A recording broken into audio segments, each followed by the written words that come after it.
Sometimes the family we long for comes wrapped in mysteries we never saw coming.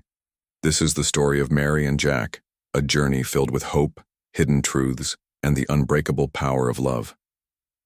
Before we dive in, please let me know where you're watching from by leaving a comment below. I'm excited to hear from you. Now, let's begin. There was a stillness to Mary's life that had become too loud. The kind that settled in after years of quiet waiting, of calendar marks that came and went with no change, of watching other people's lives bloom while hers seemed to sit in soft shadow. She was 39 now, living in a small town tucked beneath the whispering arms of Carolina pines, in a modest home with soft yellow walls and a front porch swing that creaked with the weight of memory more than movement. Her days were filled with teaching art at the local middle school, her evenings with tea and books, and sometimes the ache that comes when you want something so badly it becomes part of your breath. Mary had always imagined herself as a mother, not just in the wistful way young girls sometimes do, but with the deep certainty of someone who could already hear the soft patter of feet across the hardwood floor. But life, as it often does, had its own path. There were the years of hope with her husband, doctor's visits, treatments, long nights staring at ceilings and praying into silence. And then came the unraveling. The slow undoing of a marriage, built on the idea of a future that never arrived. He left quietly without cruelty, just weariness. And Mary was left with an emptiness shaped like a child who had never come. But Mary was not one to let life define her boundaries. The longing had not left her. It had simply taken a new form. For 2 years, she pored over adoption paperwork, attended classes, and sat in waiting rooms filled with other would-be parents clutching manila folders and too much hope. The system was slow, impersonal, full of walls and waiting, but Mary endured it with a quiet resilience.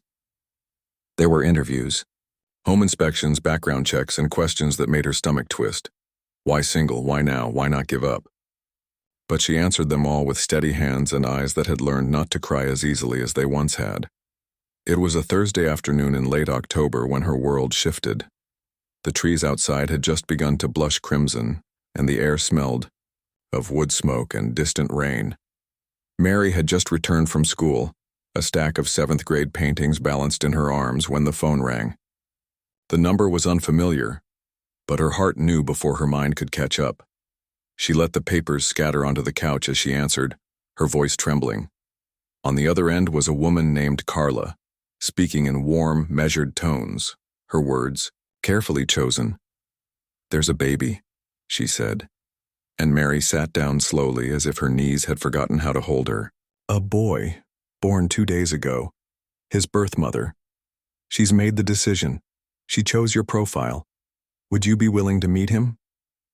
The world around her seemed to pause. The air felt thick with something sacred. Mary could barely whisper, "Yes," before the tears came, sudden and fierce. That night she sat on the edge of her bed, staring at the single crib in the corner of the room, its mobile still untouched, the sheets smooth, the silence now humming with anticipation. She did not sleep. She did not eat. She only waited, as she had always done.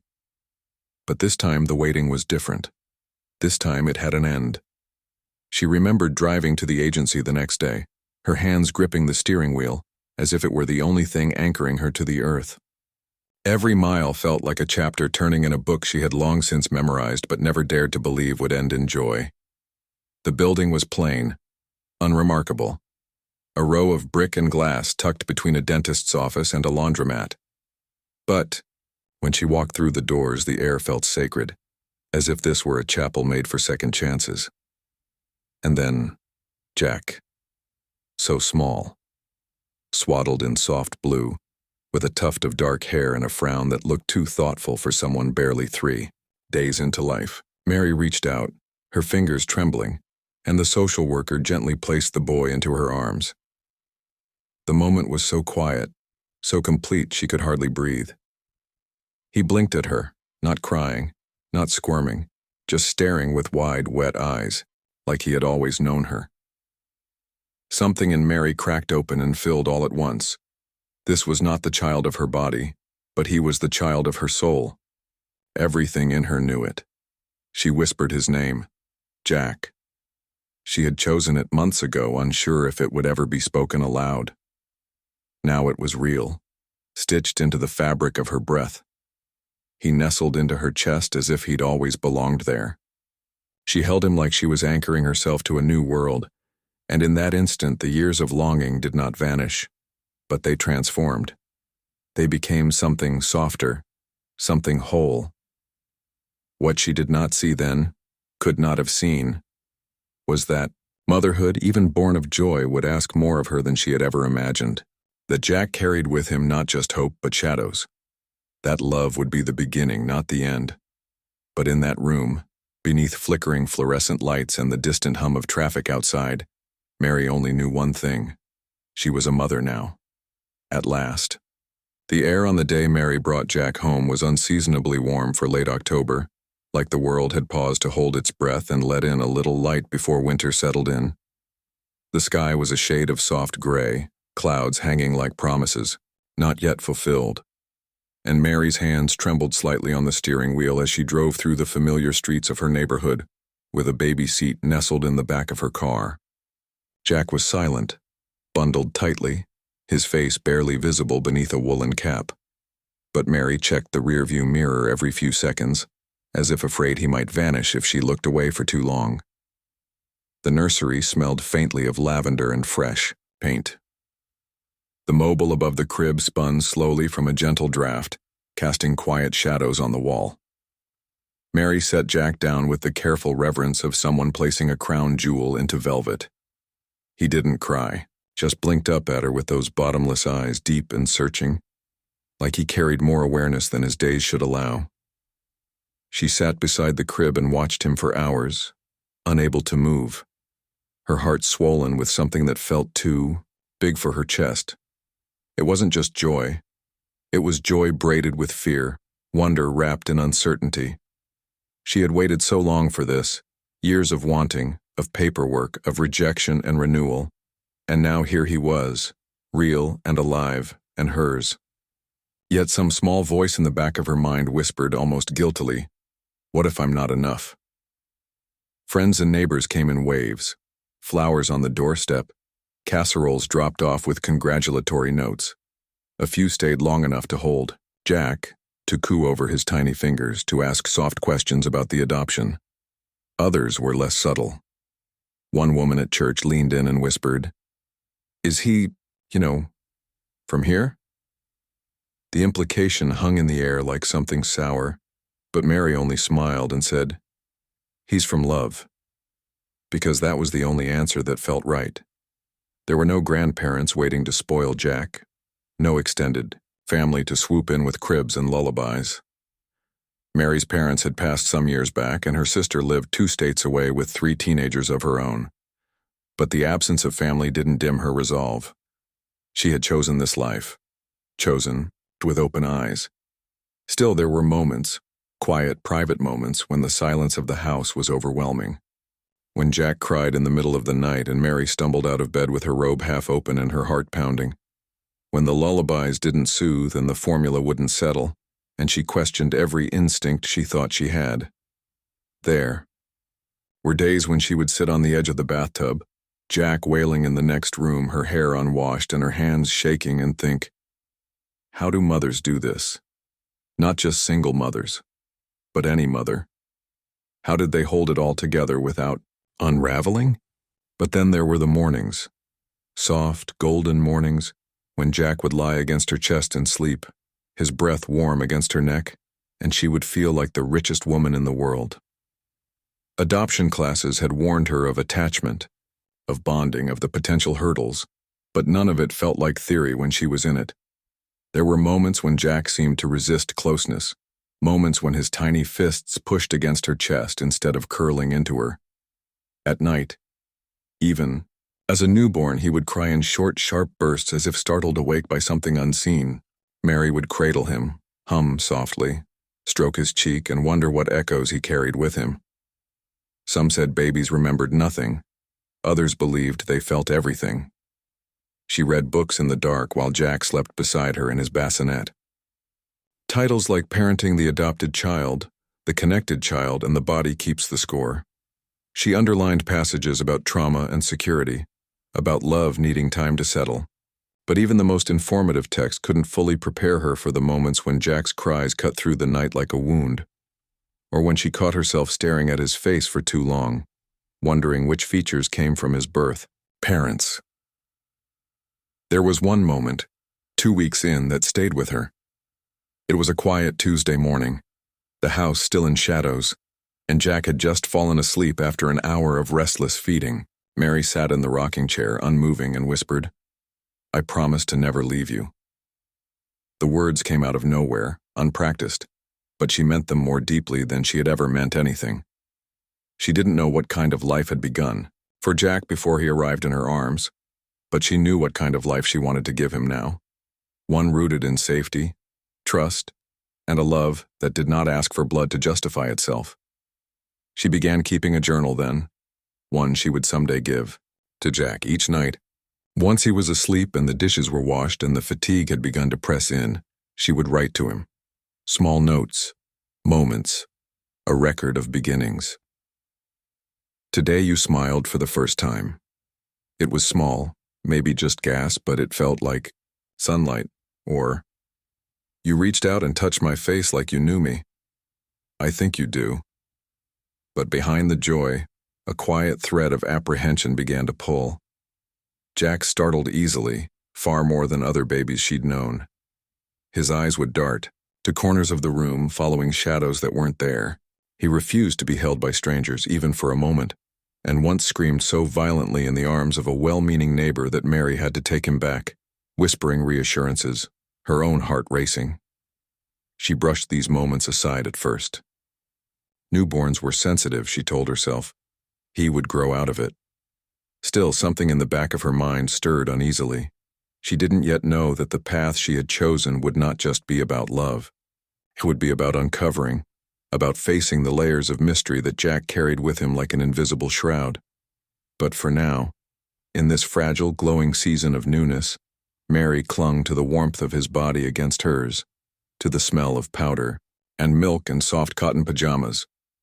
In the quiet of their little home where dreams had finally taken root, she whispered promises that the future would test but never undo. He was hers, she was his, and together they would walk into the unknown. The days that followed Jack's arrival blurred into a gentle chaos. Morning feedings that bled into midday naps, endless loads of laundry, bottles lined up like soldiers drying by the sink, and the soft lull of music always playing low in the background, just enough to comfort but not disturb. Mary had never imagined how quiet and loud a house could be at once, the kind of silence that came from no adult conversation, no ticking office clock, no daily commute, only broken by Jack's sighs, soft cries, and the occasional creak of the hardwood floor beneath her hurried steps. She quickly learned that motherhood was not a series of milestones but a mosaic of tiny, exhausting moments stitched together. There was no glamour in it, only the profound intimacy of sleepless nights and whispered prayers. Jack rarely slept more than 2 hours at a time. His cries had a strange layered tone, frustration laced with something deeper, more unsettling, like panic. At first, Mary chalked it up to colic or maybe the inevitable adjustment to a new environment. But the pattern continued, growing more intense as the days turned into weeks. Still, she pressed forward. Mornings began with coffee she rarely had, time to finish, her shirt stained with formula or tears, sometimes Jack's, sometimes her own. She juggled baby carriers, diaper bags, grocery runs, and well-meaning questions from strangers. "Is he yours?" they'd ask, their tone light, but their eyes inquisitive, flicking between Jack's olive-toned skin and Mary's pale complexion. She smiled through it all, answered gently, reminded herself they didn't know any better. But inside, the questions left bruises. Her neighborhood, though outwardly polite, carried a hum of silent judgment. Not overt, but ever-present.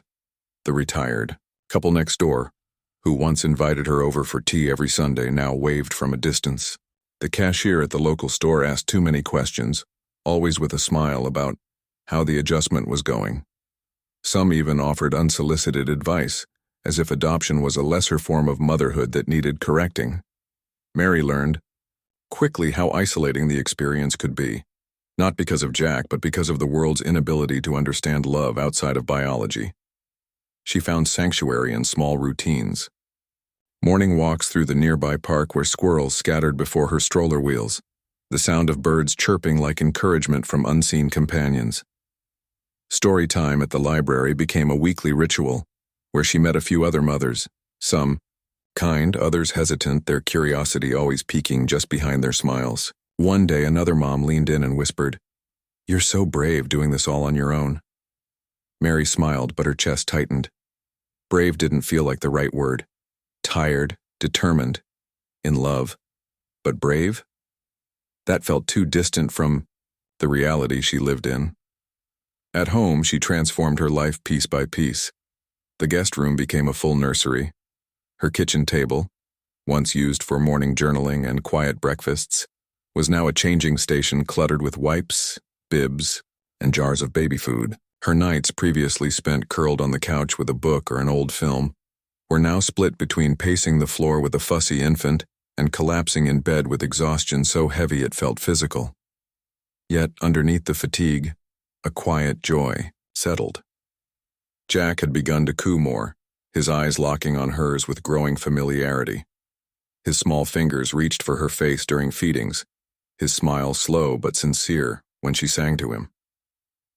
There were still moments of doubt. Once, in the middle of a particularly long night, Mary sat on the edge of the bed, Jack wailing in her arms, and whispered into the darkness, "Am I enough for you?" She hadn't expected an answer, but the way Jack quieted and looked into her eyes, as if he recognized her not just as a caregiver but as home, made something inside her settle. Support came in trickles. Her sister called more frequently, offering long-distance advice and warm encouragement. A co-worker from her old job stopped by with a meal and stayed to wash dishes. Mary even found a small online group for adoptive single mothers, a lifeline she hadn't known she needed. There, in the glow of her phone screen during late-night feedings, she found voices that echoed her fears, her triumphs, her exhaustion. There were victories, too, small but meaningful. The first time Jack rolled over, his first genuine laugh, a sound that erupted from him like a burst of sunlight and startled them both. The first night he slept for 4 uninterrupted hours, and Mary awoke, panicked, only to find him breathing, softly, peaceful in his crib. Each of these moments etched itself into her soul, quiet reminders that they were growing, healing, becoming something more than just a woman and a baby. They were becoming a family.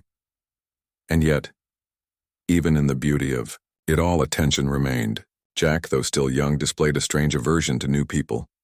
He cried when visitors approached, turned his face into Mary's shoulder and trembled. He stared at doorways, sometimes, as if expecting someone. He seemed soothed only by her voice, her touch. A doctor told her it was likely early attachment anxiety, a phase one many adopted infants experienced.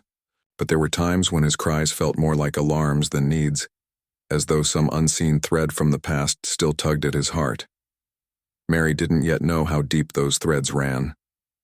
For now, she held him close each night, his small body curled into hers like a question still waiting for its answer. She whispered stories of their days together into his ear as he slept, promising with every syllable that he was loved, he was safe, and she was not going anywhere. They were just beginning. A fragile, beautiful beginning, rooted in struggle but nourished by a love fierce enough to carry them through anything. The seasons changed with the quiet certainty of time, autumn leaves giving way to the hush of winter, then a gentle thaw into spring. Jack was growing quickly, his baby fat melting into the lankiness of toddlerhood. He learned to walk with the tenacity of someone who had waited too long to stand on his own. Mary marveled at every step, every word, every discovery he made. There were days she watched him play with a softness in her chest that only a mother could understand. And yet, beneath the surface of their joyful life, something unsettled had begun to stir. At first, it was the nightmares. They came without warning. Jack would scream in the middle of the night, Not the high-pitched cry of a hungry child, but the sharp, panicked sound of someone running from something they couldn't name. Mary would rush into his room and find him trembling, soaked with sweat, his small fists clenched tight around the sheets. She'd gather him in her arms, rock him back and forth, whispering comfort into his ear. His eyes would stay shut, though, as if the dream held him captive even in her embrace. Just dreams, the pediatrician had said after the first few weeks. Some kids are more sensitive. Could be part of the adjustment, part of his age. He'll grow out of it. Mary nodded, but the doctor's words did little to soothe the growing pit in her stomach. These weren't just dreams. There was something in them, something that lingered in Jack's eyes the next morning. A guarded look, a hesitation, like he remembered them, even if he didn't know how to explain them. He became jumpy, especially around loud noises or sudden movements. When strangers came too close at the grocery store or leaned in to admire his curls, he'd recoil, clinging to Mary's leg as if trying to disappear. It wasn't only fear. Sometimes it was silence. Jack had started talking early. By 2 and half he could form simple sentences and ask questions that made Mary laugh. Why are clouds soft? Or do flowers sleep? But just as suddenly as the words came, they'd vanish in certain moments. Around new people, at family gatherings, even in the presence of other children, Jack would go completely quiet. Not shy, not withdrawn, but distant, as if something inside him shut off. Mary noticed it most at the park. Other toddlers ran laughing through the play structures while Jack sat at the edge of the sandbox, drawing endless spirals with a stick. When another child approached, Jack would freeze, eyes wide, and then slowly edge away. Still, Mary tried to trust that time would help. She enrolled him in a small, gentle preschool that emphasized emotional learning. She read every book on child psychology she could find, searching for an answer, or at least reassurance. His teachers were kind but cautious. "Jack is sweet," one of them told her during a parent meeting, "but he's watchful. Sometimes he seems like he's not really here, like he's thinking about something far away." It was then that Mary began to wonder if Jack was carrying more than just the ordinary growing pains of childhood. One evening, as spring painted, the windows with golden light, Jack sat cross-legged on the living room rug, flipping through a picture book. Mary sat nearby, folding laundry, her hands working automatically. She watched him from the corner of her eye, his small fingers tracing the images with quiet concentration. Then he paused, his hand resting on a drawing of a tall man in a uniform, an illustration meant to accompany a story about firefighters. "Mommy," Jack said quietly. "I don't like him." Mary looked up. "The firefighter?" Jack nodded, his voice dropping lower. "He's mean. He yells a lot. He smells like smoke." Mary's hands froze over the warm towel she'd just folded. The book hadn't said anything about yelling or smoke. It was a simple story about bravery and helping others. "Why do you say that, honey?" she asked as gently as she could. Jack shrugged, not looking up. "I just remember. He was only 3. Mary felt her stomach turn. She'd always known there would be a time when Jack would begin to ask questions about his birth parents, about where he came from, about the gaps in his story. But she hadn't expected memories, not at this age, not so vivid. After he went to bed that night, Mary sat alone in the kitchen, the hum of the refrigerator the only sound in the quiet house. She stared at her phone, tempted to dial the agency, to ask questions she wasn't sure she was ready to hear answers to. She had never been given much information, only that Jack's birth mother had been in a difficult situation and had chosen to place him for adoption shortly after birth. There were no names, no details, just the kind of carefully worded summary that protected everyone and told nothing. But now she wasn't sure protection was what Jack needed. The next morning, he woke up cheerful, as if none of it had ever happened. He played with his toys, asked for cereal, and sang a song about a dinosaur with 3 heads. Mary smiled and played along, but her thoughts lingered elsewhere. Every time she looked at him, his small hands, his bright eyes, the tiny scar above. His right eyebrow she hadn't noticed when he was a baby.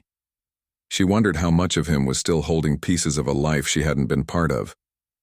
And for the first time since Jack had come into her world, Mary felt the first deep sting of helplessness. Not because she didn't love him fiercely, she did.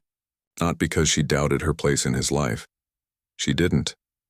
But because she began to understand that some parts of Jack's story had begun long before her, in shadows she couldn't yet see, and in memories he was too young to name. Whatever those shadows were, Mary vowed they would not claim him. Not without a fight. They were just beginning to stir, and she would be ready. The tulips in Mary's front garden had bloomed in soft pinks and yellows, nodding gently in the breeze as if welcoming another season of growth. But inside the modest house she called home, there was a sense of quiet unease that no warm breeze could stir away. Jack was 4 now, older in years but somehow younger in spirit, like something inside him had been paused mid-beat. Mary watched him closely these days, not with paranoia, but with a mother's intuition sharpened by sleepless nights and half-answers. Something was still not right. She had kept a journal since the first night she'd brought Jack home. Each milestone recorded in soft cursive, each challenge, each triumph. But over the last 6 months the entries had changed. The tone had shifted from joyful wonder to careful observation. Jack cried again in his sleep, she wrote one night. Not just tears, but fear. Something in his voice. I swear it's like he's calling for someone, not me. Mary had always been level-headed, someone who grounded herself in reason. But motherhood, especially the kind that arrived through adoption, taught her that love didn't come with all the answers. It came with questions, wrapped in hope. It came with the willingness to look closely, to listen carefully, to stand firm when things didn't make sense. And now things weren't making sense. So she began to look beyond herself. The first appointment was with Dr. Henley, a well-reviewed pediatrician recommended by another mother at Jack's preschool. Henley was kind, attentive, and thorough. He listened patiently as Mary explained the nightmares, the silence, the sudden startles and odd behaviors. He examined Jack gently, asked a few basic developmental questions, then leaned back and said the words Mary had begun to hate. He seems fine. Sensitive, maybe. You're doing a great job. Sometimes kids just need more time. Mary left with a tight smile and a tighter throat. Fine. That word again. Fine was not an answer. Next came a visit to a child psychologist. Dr. Greaves, she observed Jack over 3 sessions, playing with wooden trains, drawing pictures with too much black, answering questions with half sentences and sideways glances. Mary sat behind a 2-way mirror, fingers dug into the armrest of her chair, watching Jack become a mystery in plain view. He might be showing early signs of trauma, Dr. Greaves told her after the 3rd session. But without access to his prenatal and early infancy history, it's hard to say. Children adopted at birth can still carry psychological imprints. Emotional memory is a fascinating, still developing field. There's no one explanation, Mary, but I do think something happened before he came to you. Something he hasn't forgotten. Mary's heart sank. The words hit like a wave. Not because they surprised her. Deep down she had suspected as much, but because hearing them aloud gave form to the ghost she'd been chasing. It wasn't just imagination. It wasn't just the stress of motherhood. Jack had come to her with shadows stitched into his tiny soul. Back at home, Mary found herself watching Jack even more intently. How he lined up his crayons but never colored. How he jumped at the sound of a car backfiring outside. How he clung to her when she wore her coat, as if every departure might be permanent. And then there were the questions. One afternoon, while folding laundry, Jack stood by the doorway with his arms crossed tightly over his chest. His voice was quiet, almost swallowed. "Do I have a belly, Mom?" Mary looked up slowly. She had known this moment would come. Every adoptive parent prepares for it, but no amount of reading or coaching can make it easier. "Yes," she said softly, putting down the towel. "You had a belly, Mom. That's what we call the woman who carried you in her tummy. She loved you very much and wanted you to have a safe, happy life. So she made a big, brave choice and gave you to me. Jack's eyes were wide. He nodded, but she could tell he didn't understand all of it. Still, he took the words in like puzzle pieces. Maybe they didn't form the full picture yet, but he sensed the edges. Is she dead? He asked. Mary blinked. No, sweetheart. She's not dead, but we don't know where she is right now. Jack seemed to consider that, then turned and walked away. He didn't ask again that day, but the question lingered in the house like perfume on an old coat.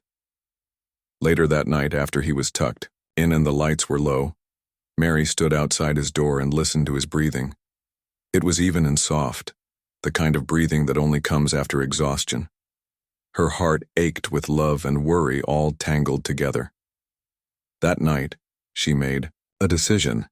If the experts couldn't give her answers, she'd start looking elsewhere. She dug through the adoption folder stored in her safe, reread every line of paperwork she'd long ago memorized.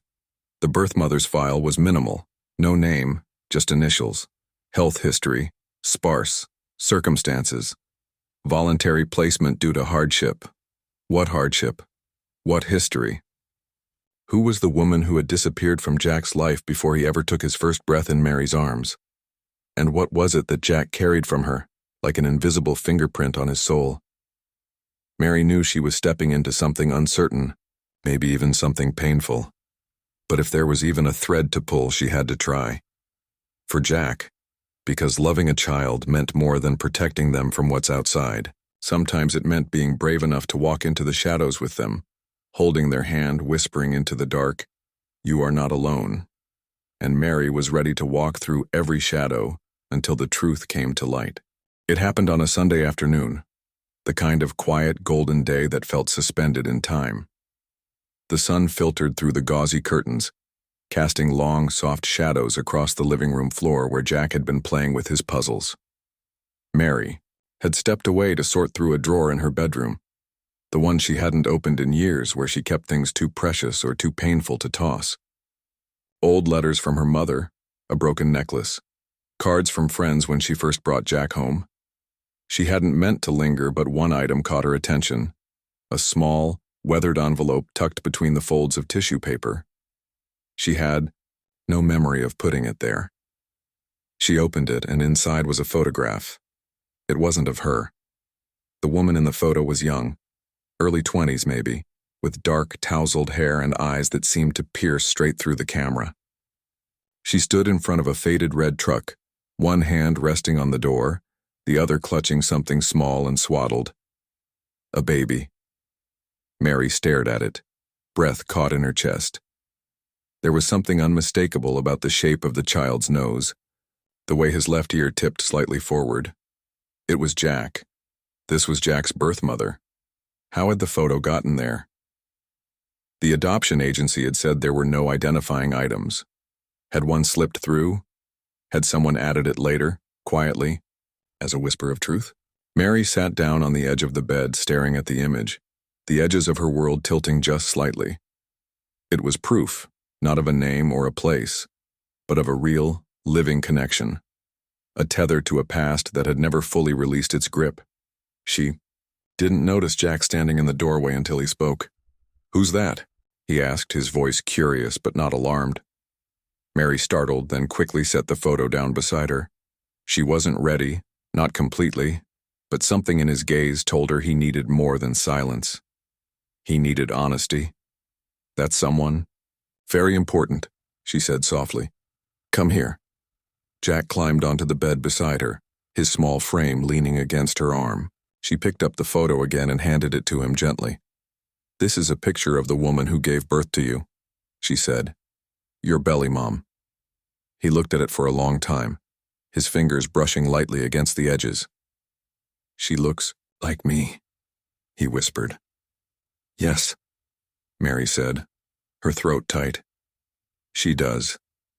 They sat in silence for a while, the kind that didn't need filling. Eventually, Jack looked up at her with wide, thoughtful eyes.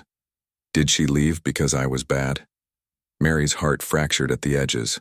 She turned to him, placing both hands on his cheeks. "No, honey. No. She didn't leave because you were bad. She left because life was really hard for her, and she wanted you to have the best chance at happiness. She loved you. Enough to let someone else take care of you when she couldn't. He nodded slowly, taking it in the way only a child could, accepting but not fully understanding. He held the photo close to his chest as if it were something precious, something he'd always known was missing but didn't know how to name. That night, Mary watched him sleep with the photo tucked under his pillow, and she knew things would never be the same. A door had been opened, not one she had chosen, but one she would now have to walk through with him. She couldn't shield him from the complexities of his past forever, nor should she. The next day, Mary reached out to the adoption agency again. She asked questions she hadn't dared to before, about initial files, about any misfiled records, about the possibility of this photograph. They told her it must have been a mistake, that nothing like it should have been included. But her gut told her otherwise. Someone had left it, intentionally or not, and now the silence around Jack's story was beginning to crack. She pulled out the old adoption documents, reading them again with new eyes. There were details she had skimmed over before. A hospital, number with no name, a social worker's handwritten note in the margin, confidential, maternal request for no contact. Maternal request, so she hadn't just disappeared. She had chosen to stay hidden. But why? And was she still out there? That night, Mary brought out an old shoebox filled with photos of Jack over the years, his first bath, his first wobbly steps, birthday parties, sleepy smiles. They looked at them together side by side as the living room filled with the smell of cocoa and the hum of a quiet evening. "You've always been mine," Mary said, brushing a strand of hair from his face. "But now I think we're going to learn more about the people who helped bring you here." Jack didn't say much. He simply nodded, his small hand resting on hers.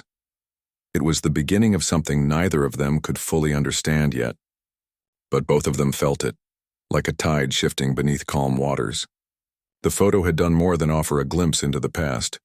It had stirred something in Jack, a longing not just for answers but for identity, for belonging that stretched beyond the walls of their little home and into the unknown. Mary didn't have all the answers. But what she did have was her promise that no matter what they found, they'd face it together. The photo was just the first clue. The story was only just beginning. The photograph had awakened something in Jack, a silent stirring that now echoed through even the quietest hours of the day. He began to ask questions more often, not in a burst, but in gentle moments, on the way to school, over dinner, during bedtime stories. What was her name? Did she have brown eyes like me? Was she scared when she gave me away? Mary never answered with certainty because she couldn't, but she never avoided the truth either. "I don't know yet," she would say softly, "but maybe we can find out together." It had taken Mary months to get to this point. Months of balancing the sacredness of Jack's adoption story with the fear of what lay behind it. But now, for the first time, she was ready to look beyond the official papers, beyond the words stamped confidential, beyond the silence that had wrapped itself like gauze around their lives for years. She started small. The adoption agency had been kind but unyielding. Legally, the birth mother had requested no contact. Still, Mary pushed gently. A phone call here, a letter there. She was firm, persistent, and always respectful. But the system, rigid and slow-moving, pushed back with layers of bureaucracy. "We're sorry, ma'am, but without a court order, we can't release identifying information." "Even if it's for the child's well-being?" Mary asked, once. "Even then," the voice had said. Jack didn't know about all the obstacles his mother was facing. To him, the journey had begun with that photo, and continued through the questions he scribbled on scraps of notebook paper and left for her to find. Did she ever hold me? Was she sad? Did I cry a lot? Mary kept those scraps, in a drawer by her bedside, each one a tiny spark pushing her onward. Late one evening, while Jack was asleep, Mary pulled out a storage bin from the back of her closet. Inside were every record she had ever received during the adoption process: paperwork, forms, a binder of her own notes, even clippings from the time she was preparing the nursery. She laid everything out across the living room floor and studied them like a detective tracing a cold trail.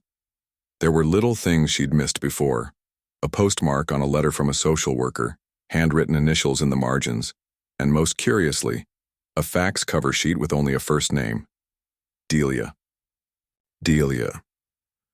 It meant nothing to her at first, but something about the handwriting, rounded, careful, felt familiar. She checked the name against the paperwork but found nothing else. It became her focus for the next week. She called old caseworkers. One had retired, another had passed away. Eventually, she reached a junior case manager who had been interning during the time of Jack's adoption. "I remember the case," the young woman said. "Not many people wanted to take on a newborn with that kind of situation." "What kind of situation?" Mary asked, heart suddenly pounding. There was silence. "I probably shouldn't say. I understand, but please, he's my son. We need to know." The voice dropped to a whisper. The mother didn't come in herself. She had someone else drop the baby off. A friend. That woman, Delia, she signed the temporary surrender forms. She wasn't the birth mother, but she handled everything. We always wondered if she was family, maybe a sister or cousin. Mary sat frozen on the edge of the couch. "Do you have anything else on her? A last name, a phone number?" "I really can't give that to you," the woman said, regret thick in her voice. "But if I were you, I'd check the old intake forms. Sometimes things got accidentally copied twice." That night, Mary went through the records again. And there, tucked behind a stapled packet of release forms, was a second copy of the fact sheet. The same one that bore Delia's name. But this one had a line of scribbled text beneath it. A phone number. Faint. Almost erased, but legible. Thus he.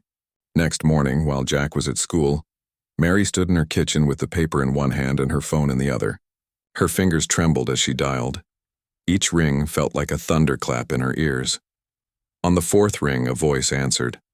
Older, worn, but unmistakably firm. "Hello?" Mary hesitated, her voice catching in her throat. "Hi. I'm looking for Delia. My name is Mary Barlow. I adopted a little boy 8 years ago. I think you might know something about him. About his birth." There was a long pause on the line. A quiet breath. "I was wondering when this call would come," the woman said finally. "Yes, I know who you are, and yes, I knew his mother." "Is she alive?" Mary asked softly, her voice laced with hope and dread. Another pause. Then gently, "Yes, but it's complicated." Mary closed her eyes. The photograph, the questions, the years of mystery, all of it suddenly felt like the beginning of something, deeper than she had imagined. She opened her mouth to ask more, but Delia cut in. "I'll write you," she said. "There are things I can't say on the phone, but you deserve to know. So does he." Then the line went dead. Mary stood still in the silence that followed, the weight of 1,000 questions pressing down on her chest. She looked out the window toward the school across the street, knowing Jack would be home soon. She would smile. For him, read with him, cook his favorite meal. But inside, she would wait for that letter, the next piece of a puzzle that was beginning to take shape. The search had started with a photo, but now it had found a voice, and soon it would carry a name. The days following Mary's phone call to Delia felt suspended in a strange limbo, as if time itself was holding its breath, waiting for what would come next. Mary found herself glancing at the mailbox with increasing urgency, imagining a letter, arriving like a lifeline thrown into the dark waters of uncertainty. Every morning she rose with a quiet hope. Every evening she went to bed with the same fragile anticipation. Jack, blissfully unaware of the invisible threads pulling at his mother's heart, went about his days with the innocent enthusiasm only a child could carry: homework, friends, dreams of bicycle rides and baseball games. But for Mary, each tick of the clock brought her closer to the moment she might finally learn what had been hidden all these years. 2 weeks later, on a chilly morning when the sky was still cloaked in the soft gray of dawn, the mail carrier, dropped a thick envelope into Mary's mailbox. Her heart skipped when she saw the neat handwriting on the front, a handwriting she didn't recognize but which carried an undeniable weight. She tore it open with trembling fingers and unfolded the carefully typed pages inside. The letter was brief, yet every word seemed layered with meaning, urgency, and shadows of secrets long buried. Dear Mary, it began, I am writing to you because I believe you are the one who should know the truth about Jack's birth. I am not his mother, but I was close to her, closer than most. What I tell you now comes from a place of love, pain, and fear for Jack's safety and his future. His birth mother was a woman caught in a storm far larger than any of us could have foreseen. There are things about her past, about Jack's beginnings, that were hidden deliberately. Some truths are dangerous. You must be careful who you trust. If you wish to know more, you must be prepared for what lies beneath the surface. The letter went on, painting a picture fragmented and vague but ominous. It spoke of a history touched by addiction, by betrayal, by people who wished to erase all traces of Jack's mother and child. It hinted at a world Mary had never imagined, of shadows that reached far beyond the hospital walls where Jack was born, beyond the agency that had facilitated his adoption, beyond even the quiet life she tried to build.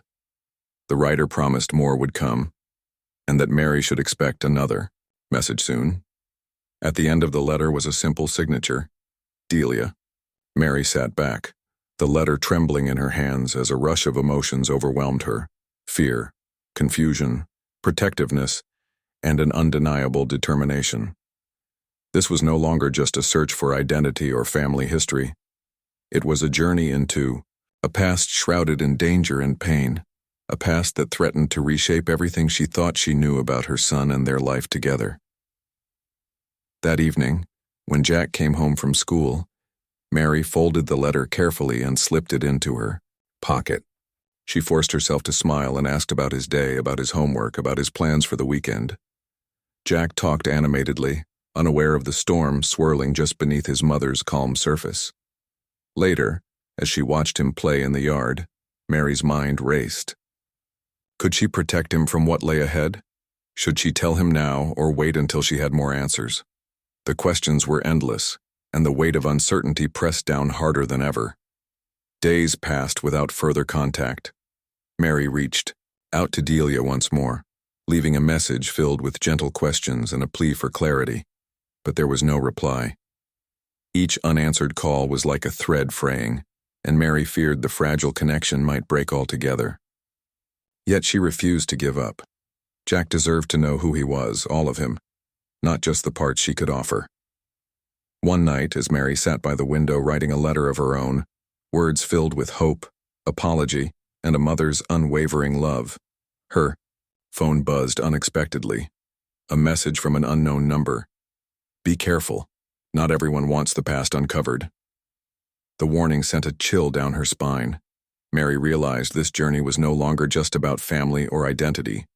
It was about safety, about truth hidden beneath layers of silence and fear, about love fierce enough to face the darkest shadows.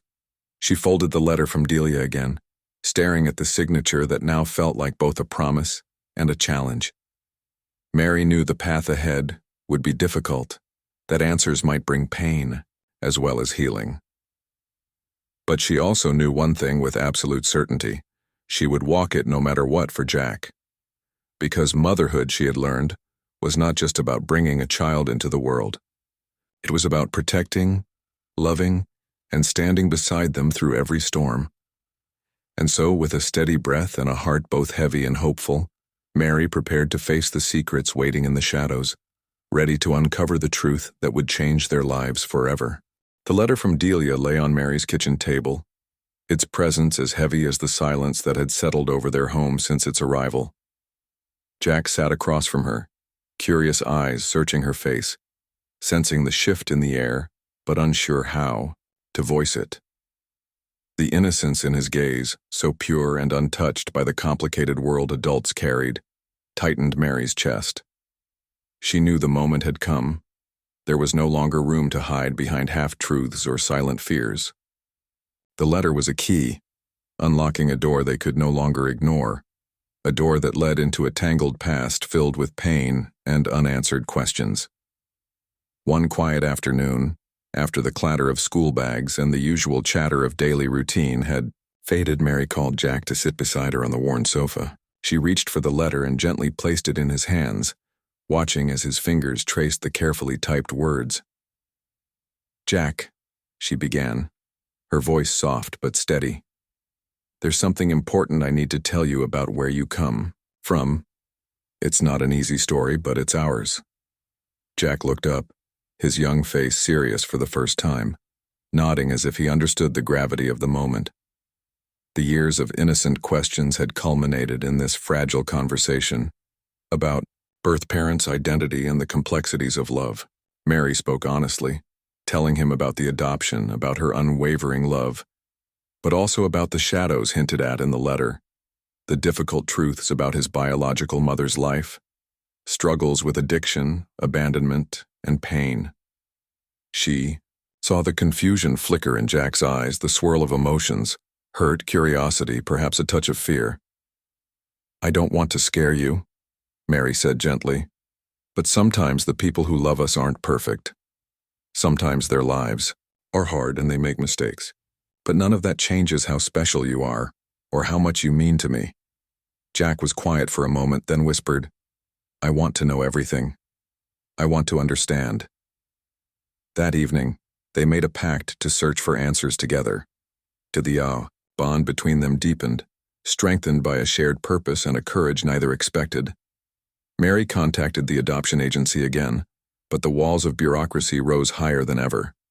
Files were sealed, records incomplete, and many questions met with polite refusals or evasive answers. Yet Mary's resolve never wavered. She reached out to old social workers, neighbors of Jack's birth mother, anyone who might shed light on the fragments of his history. Their investigation unearthed painful stories of a woman trapped by addiction, isolated and desperate, who had loved Jack fiercely but was overwhelmed by her circumstances. They found whispers of betrayal and broken promises, of people who had turned their backs and others who had tried to protect him by hiding the truth. Each revelation was a weight added to their hearts, but also a piece of the puzzle that began to form a clearer picture. Mary saw the toll it took on Jack. At school, he was quieter, more thoughtful, sometimes distant. The nightmares that had troubled him in early childhood returned in fits, shadows of the trauma he didn't yet fully understand.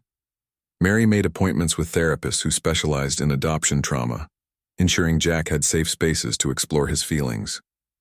The journey was not easy, for either of them, but it was necessary. One night, as Mary tucked Jack into bed, he looked up at her and said, "I'm scared, Mom. What if I'm too broken? What if the things I don't know make me not good enough?" Mary kissed his forehead, holding him close. "You're not broken, Jack.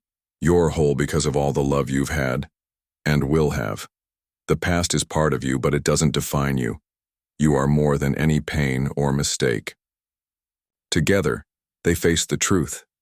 Not just the difficult details of Jack's biological family, but the deeper reality that love, family, and identity are complex, layered, and sometimes painful. They learned that healing would take time, patience, and unyielding support. Mary also found herself confronting her own fears and doubts. The stigma she had faced as an adoptive single mother now seemed small compared to the challenge of protecting Jack from the echoes of his past. She realized that motherhood meant standing firm in love, no matter how uncertain the future might be. It meant being brave enough to face the unknown, and gentle enough to hold a child's heart through it all. The letter from Delia was just the beginning. Mary and Jack knew the road ahead would be long and winding, filled with moments of hope and heartbreak. But they also knew one undeniable truth: they would face it together. Because no matter what secrets the past held, the love between them was a light strong enough to guide them through the darkest nights. And so, with hands clasped tightly, they stepped forward into the uncertain dawn, ready to uncover the hidden truths, ready to face whatever came next. ready to build a future born not from fear but from the fierce, unbreakable bond of family. In the days and weeks following their decision to confront the shadows of Jack's past, Mary felt as if she were navigating through a thick fog, each step forward uncertain, each revelation more startling than the last. The investigation they embarked on had unearthed more than painful family secrets. It had revealed a hidden legacy, one that neither Mary nor Jack had ever imagined lay beneath the surface of their quiet life. It began with an unexpected phone call from a lawyer, an older man whose voice was calm but carried a weight that immediately commanded attention. He introduced himself as Mr. Caldwell and explained that he represented an estate tied to Jack's biological family. Mary listened intently as he described a will that named Jack as the sole heir to a considerable inheritance, a trust fund, established decades earlier, deliberately concealed until Jack came of age. The documents had been sealed for years, their existence unknown to Mary or Jack until the recent inquiries stirred old records to life. Mary sat back, stunned. This revelation added a new layer of complexity to everything they had uncovered. Jack was not only a boy with a troubled past, but also the bearer of a legacy that held both promise and burden. The wealth was tied to a family fortune built on generations of hard work, philanthropy, and influence. Yet it was clear that protecting Jack from this knowledge had been a calculated choice by those who feared what might happen if the truth emerged too soon. When Mary shared the news with Jack, she saw a mixture of awe and confusion flicker across his face. To a child who had spent so long searching for answers about where he belonged, suddenly the scope of his identity expanded beyond anything he had imagined. He was not only connected to a biological family with a painful history, but also to a lineage that came with responsibility and expectation. "This isn't just about money," Mary explained gently one evening, as they sat together in the soft glow of their living room lamp. "It's about a family history, about people who came before you and what they hoped for your future.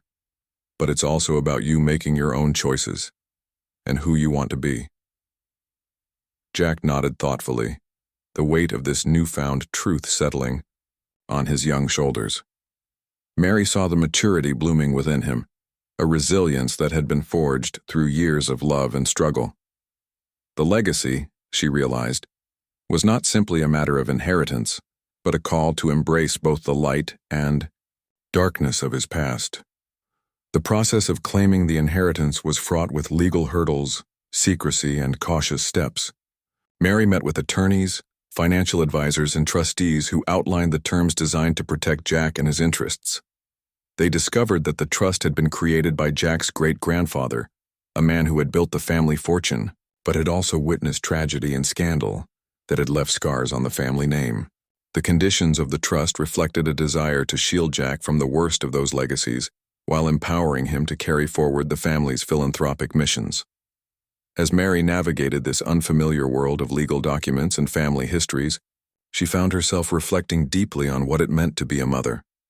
She realized that motherhood was not only about nurturing and protection, but also about preparing Jack to face the world with courage and integrity. She wanted him to understand that legacy was more than wealth or status. It was about values, choices, and the strength to overcome even the most daunting obstacles. Jack, for his part, began to show a newfound interest in the stories of his ancestors, asking questions about the people who had come before him, about the causes they supported and the lives they had touched. It was as if the knowledge of his heritage gave him a new sense of purpose, a reason to believe that his future could be shaped by more than the mistakes and pain of the past. In quiet moments, Mary would watch him and feel a surge of pride mixed with tenderness. She knew the road ahead would not be easy. There would be challenges and difficult decisions, but she also knew they were stronger together. The hidden legacy, once a source of fear and uncertainty, had become a beacon of hope, illuminating a path forward filled with possibility. And so, as they prepared to embrace this new chapter, Mary and Jack stood at a crossroads where history and hope intertwined. The story of their lives was no longer just about loss and longing, but about discovery and renewal. With every step, they moved closer to a future where love and legacy blended to create a story worth living, one that honored the past, celebrated, the present, and held the promise of brighter days yet to come. The nights grew longer with whispers of the past, and Jack found himself wrestling with memories that felt like shadows stretching across his mind, images and feelings that seemed to belong to a life he barely understood. For years he had buried these moments deep inside, unsure how to explain the vivid dreams and fleeting fragments of a world before Mary held him close. But as the truths about his biological family and hidden legacy came to light, those memories surfaced with renewed intensity, impossible to ignore. One evening, as the rain pattered softly against the window, Jack sat beside Mary in their cozy living room. His eyes held a mixture of apprehension and determination.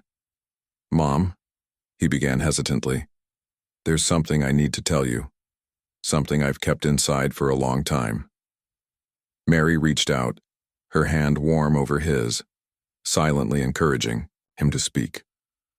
Jack took a deep breath and began to describe the memories, glimpses of a woman's face, a man's presence watching over him, voices calling his name in the dark. He spoke of a feeling of protection, even when danger seemed near, and of a stranger's comforting touch in moments of fear.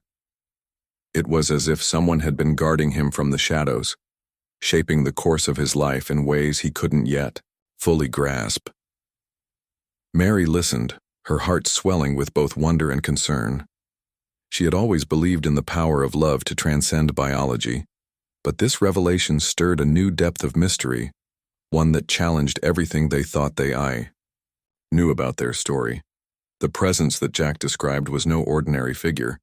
It was as though a guardian had silently walked alongside him through every hardship, unseen but never absent.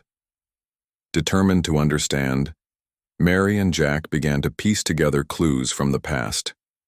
Old letters, photographs, and the fragments of Delia's cryptic letter all hinted at a secret protector, someone close to Jack's biological mother, someone who had sacrificed much to keep him safe.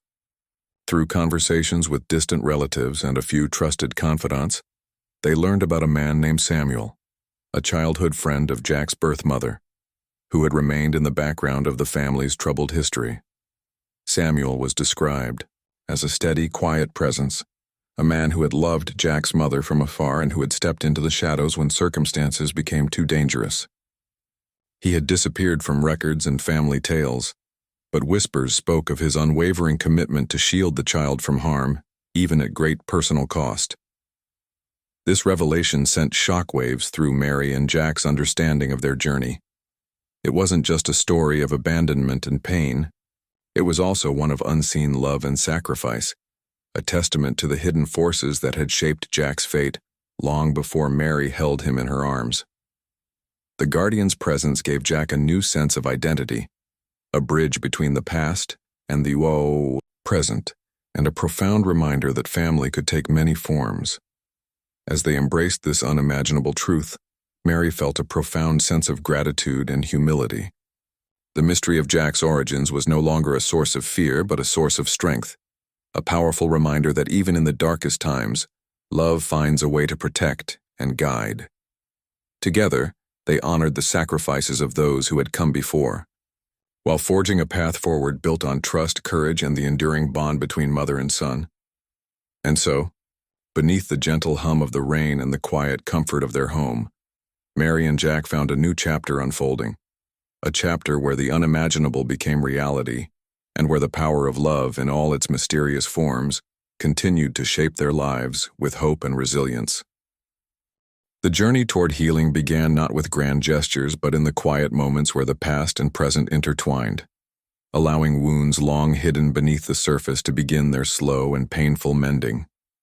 For Mary and Jack, this chapter was not just about uncovering truths, but about embracing the raw human complexities of forgiveness, a process neither could have anticipated when they first set out on their search for answers. After the revelation of Samuel's protective presence and the legacy that had been concealed to shield Jack, Mary felt the weight of her role deepen.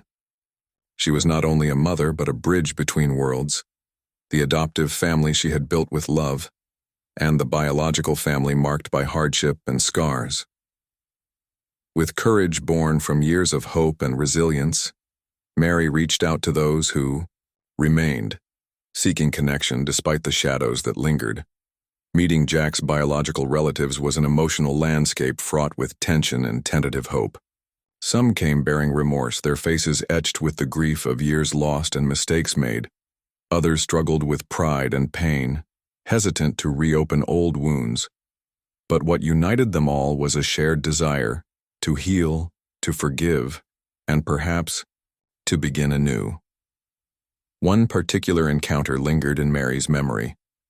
It was with a woman named Clara, Jack's biological aunt, whose eyes glistened with tears as she reached out to touch Mary's hand. "We didn't know how to protect him," Clara confessed, voice trembling. "We failed him in so many ways, but we've never stopped hoping he would find love and safety." Mary, overwhelmed with empathy, assured her that Jack's happiness had always been her guiding light. For Jack, these meetings were equally profound. He confronted the tangled emotions of abandonment and belonging, anger and compassion, uncertainty and acceptance. But through it all, he felt the steady presence of Mary, her unwavering support a balm to his restless heart. Together, they faced the ghosts of the past, learning that healing was not about forgetting but about acknowledging pain while choosing love. Mary watched as Jack grew stronger, embracing not only his adoptive family but the biological roots that gave him context and depth. The process of forgiveness extended beyond individuals. It reached into their shared history, into the very fabric of their lives. It was a testament to human resilience, how even the deepest wounds could, with time and grace, become places of growth. The community around them began to shift as well. Where once there had been whispers and judgments about adoption and broken families, now there was a cautious respect, born from witnessing Mary and Jack's courage. Their story became a quiet beacon, illustrating that motherhood was far more than biology. It was about love's endurance, its power to transform and heal. In the evenings, as Mary and Jack sat together reflecting on their journey, they often spoke of hope. Hope that the past would no longer define them, but inform their future. Hope that forgiveness would open doors rather than close them. And hope that the family they chose and the family they came from could coexist in harmony, creating a fuller, richer life. Mary understood deeply now that her role as a mother transcended genetics. It was about being present, being steadfast, and choosing love every day, especially when the path was hardest. And Jack, with his newfound strength and acceptance, was beginning to see himself not as a victim of circumstance, but as a young man shaped by courage, compassion, and the remarkable bond they shared. As the seasons changed outside their window, so too did Mary and Jack.